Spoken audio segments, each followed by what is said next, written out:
সাধের দিন সকাল সকাল স্নান করে মেকআপ করতে বসে গিয়েছিলাম। তো আজকে তোমাদের সাথে আমার সাধের দিনের ফুল মেকআপটা শেয়ার করব একটা ভিডিওর মাধ্যমে। তো মেকআপ দেখতে বা মেকআপ করতে কারা কারা পছন্দ করো অবশ্যই কিন্তু কমেন্ট করে জানিও। আমি কিন্তু মেকআপ করতে খুবই পছন্দ করি। প্রথমেই মুখে টোনার স্প্রে করে খুব ভালো করে কিন্তু হাইড্রেট করে নেওয়া হলো। দেন হচ্ছে গিয়ে ফ্যান দিয়ে একদম ড্রাই করে নিয়ে তারপর একটা জেল বেস ময়েশ্চারাইজার। তোমরা প্রত্যেকেই এখন জানো যে মেকআপের স্টেপ বাই স্টেপ নিয়মগুলো।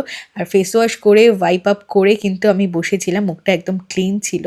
তো দেখো এখানে কিন্তু স্টেপ বাই স্টেপ মেকআপ করা হচ্ছে। আর তোমরা কারা কারা মেকআপ এই প্রফেশনের সাথে যুক্ত অবশ্যই জানিও। আমি কিন্তু মানে প্রথম থেকেই ইউটিউব দেখে মেকআপ করা শিখেছি। ওখানে যেভাবে যেভাবে বলতো ভিডিওতে ঠিক সেভাবেই কিন্তু আমি মেকআপ করতাম। তো এখানে কিন্তু রাহুল আমাকে মেকআপ করে দিচ্ছে।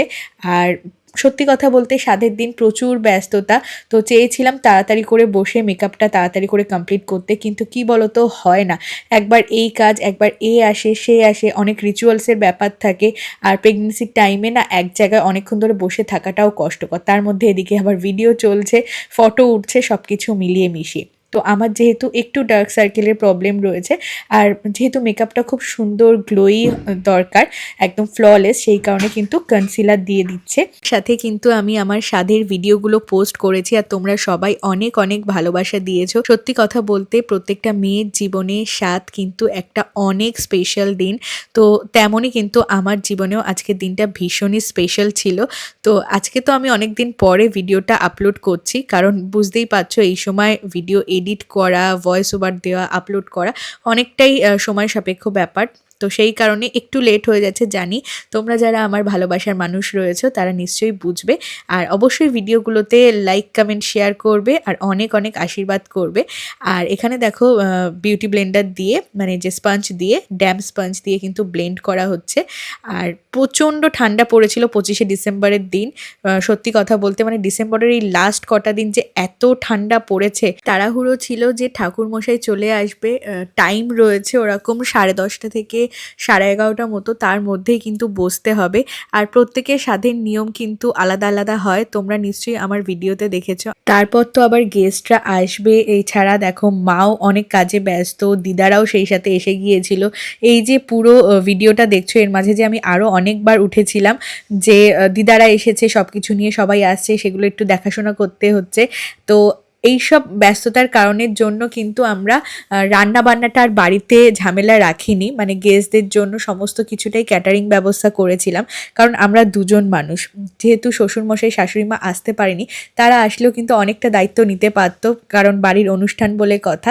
তো সেই কারণে কিন্তু আমরা ক্যাটারিং ব্যবস্থাই করেছিলাম। আর এখানে দেখো মানে ফেস মেকআপ কিন্তু মানে বেসটা কিন্তু রেডি হয়ে গিয়েছে। এবারে হচ্ছে কন্ট্যুর, ব্লাশ, হাইলাইটার এগুলো সব হচ্ছে। আর পিছনে ওদিকে মা দাঁড়িয়ে রয়েছে, মাও শাড়ি পরে নিচ্ছে।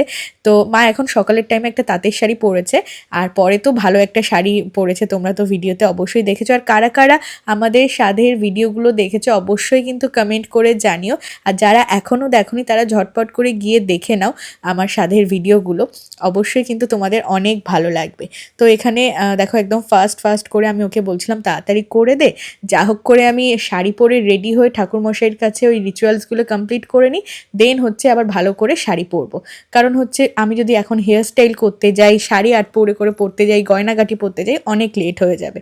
তো সেই কারণে কিন্তু তাড়াহুড়ো করে নর্মালভাবে শাড়ি পরেই আমি চলে গিয়েছিলাম। তো বলেছিল যে দিনের বেলার মেকআপ যেহেতু একদমই লাইটের মধ্যে হবে আর একটু সাবেকি টাইপের হবে, তো সেই কারণে কিন্তু দেখো একদম নিউড একটা ব্রাউন টাইপের আই হচ্ছে। আর আমি কোনো আইলাইনার পরিনি এই দিনকে। আমি ওকে জিজ্ঞাসা করছিলাম কী করতে চাইছিস তুই, ও বললো একদম দেখ ভালো মতোই হবে। নিউড একটা আইশ্যাডো পরে ব্রাউন টাইপের, আর একটা একটু ডিপ করে কাজল পরেছিলাম, কোনো লাইনার পরিনি, একটু ডিফারেন্ট, কারণ তোমরা আমাকে দেখেছো আমি সবসময় লাইনারটাই পরি, কাজল খুব কম পরি, কিন্তু আজকে একটু অন্যরকম টাইপেরই পরা হলো। তার সাথে তো আইল্যাশ টাইল্যাশগুলো পরবো। তো দেখো আইব্রো কিন্তু করা হয়ে গিয়েছে অফ ক্যামেরাতে, যেহেতু বললাম অনেকটা ব্যস্ত ছিলাম বলে সমস্ত ক্লিপিং আমি নিতে পারিনি।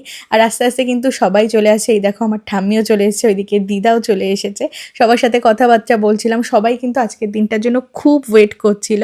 ঠাম্মা, দিদা, নাতনি সাধে এসছে, মানে এটা কিন্তু তাদের জন্য একটা খুবই স্পেশাল দিন। তো এখানে ফ্যানের চার্জ ফুরিয়ে গিয়েছিল বলে 2 দিক দিয়ে হাওয়া করছি তাও চলছে না।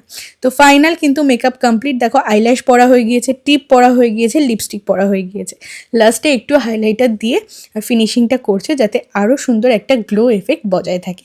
এই পর্যায়ে আমাকে দেখতে কেমন লাগছে অবশ্যই কিন্তু তোমরা কমেন্ট করে জানিও। আর ঠাকুরমশাইয়ের কাছে সব রিচুয়ালস কমপ্লিট করে আটপৌরে করে সুন্দর করে শাড়ি পরে চুল বেঁধে চুলে ফুল লাগিয়ে এখন কিন্তু গয়না পরতে বসে গিয়েছি। তো নিজের বাড়ির অনুষ্ঠান না হলে কিন্তু গয়নাগাটি সেভাবে পরাই হয় না।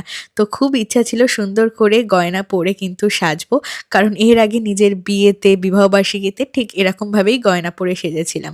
তো এখানে গয়নাগুলো পরতে রাহুল আমাকে হেল্প করে দিচ্ছে। বিয়ের এই কানের দুলটা কিন্তু পরেছিলাম, আর এই যে দেখো বালা, মানতাসা, চূড় সব কিছুই কিন্তু পরেছিলাম। তো গয়নাগুলো পরে আমাকে কেমন লাগছে অবশ্যই কিন্তু কমেন্ট করে জানিও। আর অনেক অনেক আশীর্বাদ করো, যেটা তোমাদের কাছে আমার একটাই মাত্র চাওয়া, যে আসছে তাকে যেন সুস্থভাবে আমি পৃথিবীতে আনতে পারি, সুস্থভাবে যেন সমস্তটা সম্পন্ন হতে পারে। তো আজকের ভিডিওটা এতটুকুই থাক। কেমন লাগলো অবশ্যই কমেন্টে জানিও। হ্যাঁ, গিফট আনবক্সিংয়ের ভিডিও আছে খুব তাড়াতাড়ি।